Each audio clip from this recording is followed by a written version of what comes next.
Promise that you'll catch me. Promise that you'll catch me.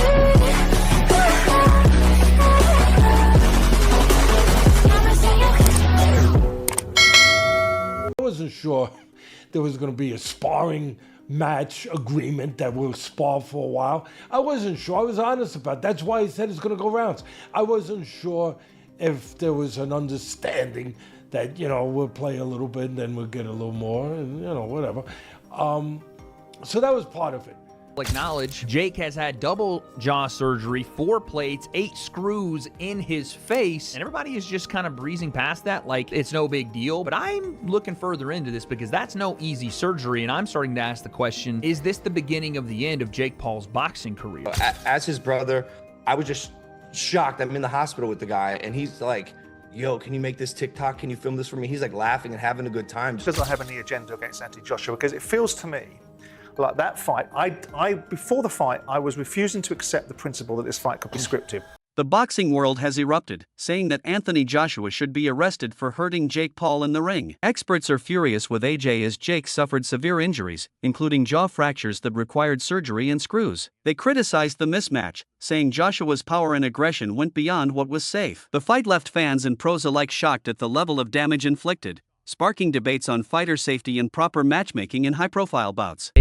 Away from the power, you could call it running, and you'll be right. You can also say it's smart for a guy of Jake's size and understanding that AJ is a fucking monster. It's also smart to fight that way. It's not the most aesthetically pleasing. It was not. Analysts Brian Campbell and Shaka Majwi provided a detailed breakdown of Jake Paul's recent fight against Anthony Joshua, focusing on both the strategy and the physical toll the bout took on Paul. They noted that Joshua's power caused significant damage, including serious blows that ultimately required Jake to undergo jaw surgery. To cope, Paul relied heavily on mobility and evasive maneuvers, constantly circling the ring to avoid being trapped against the ropes. While this defensive approach wasn't aggressive, it allowed him to survive more rounds than many expected against such a formidable opponent. Campbell and Majwi highlighted that Paul's focus on movement and ring awareness helped preserve his stamina and reduce some of the damage. But Joshua's overwhelming strength still inflicted visible injuries. The analyst emphasized that Paul's tactics showcased the importance of defensive planning in boxing while also underscoring the risks when fighters face mismatched opponents in high-stakes bouts. Could this be the end for him in terms of what he's doing in the boxing ring? Listen, so long as people will tune in and so long as Jake Paul is paid by Netflix or any broadcaster to air his fights, we're going to see this continue. And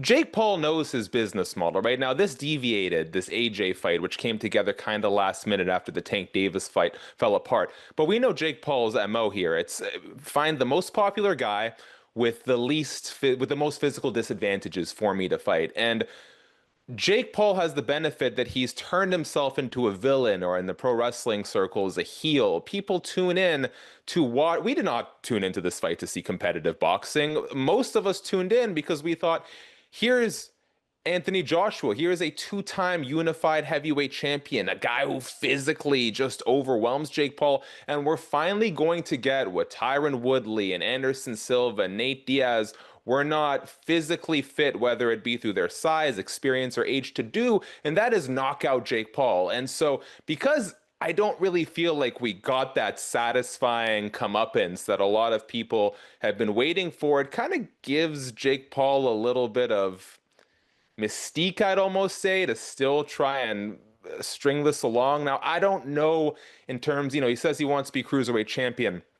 I'm not quite sure what the competitive road there is, because let's make no mistake, the reason this fight lasted as long as it did is because Jake Paul focused exclusively on being elusive. He did his best, and kudos to him, right? He did a great job of not getting cornered. He was always on the gas until the gas sort of fell out from underneath him. And so I don't quite know, short of leveraging his popularity, how he's going to get to that title shot if he's not actually going to fight, like really fight an elite boxer. But if he's looking to make money, there's the KSI fight out there. There's the Tommy Fury rematch. There is ways for Jake Paul to succeed. Former UFC champion Michael Bisping reacted strongly to Jake Paul's crushing defeat against Anthony Joshua, describing it as a masterclass in professional boxing. He highlighted how completely outmatched Paul was, emphasizing the precision and power behind Joshua's punches. AJ's combinations and uppercuts left Paul with virtually no room to move, exposing weaknesses in both his defense and strategy. This being pointed out that the broken jaw and repeated punishment Paul endured were a result of facing a much bigger, stronger, and more skilled opponent, something Paul had never encountered at this level. He noted that Paul's bravado and promotional hype couldn't prepare him for the technical and physical realities of fighting in elite heavyweight. While Paul survived the rounds,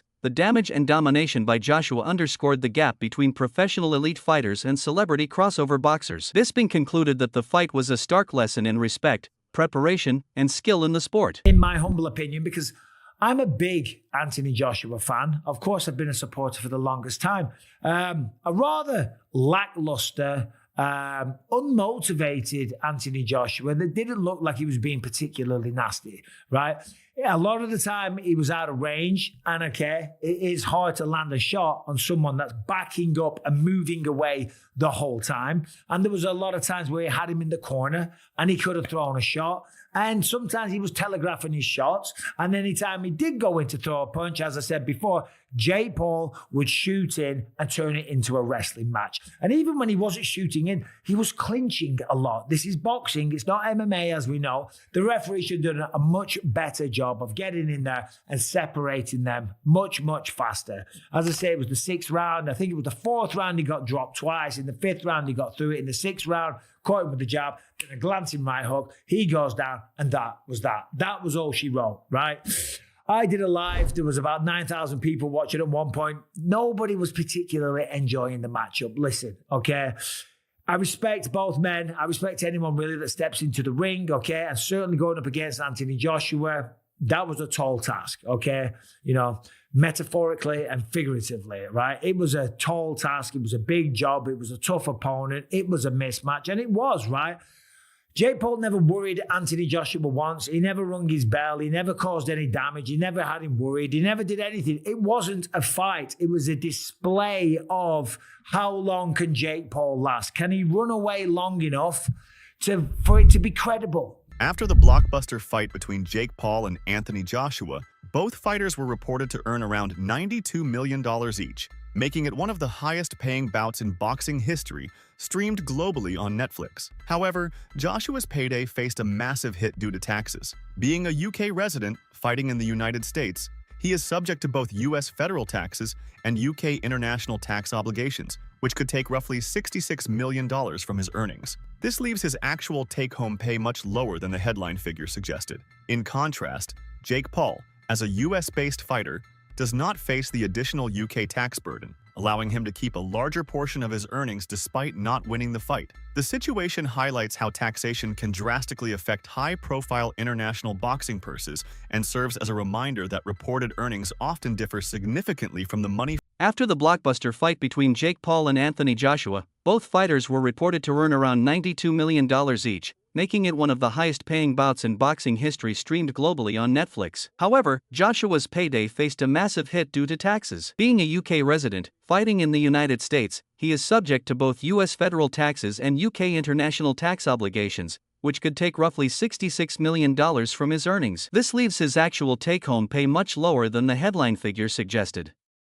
In contrast, Jake Paul, as a US-based fighter, does not face the additional UK tax burden, allowing him to keep a larger portion of his earnings despite not winning the fight. The situation highlights how taxation can drastically affect high-profile international boxing purses and serves as a reminder that reported earnings often differ significantly from the money fighters actually receive.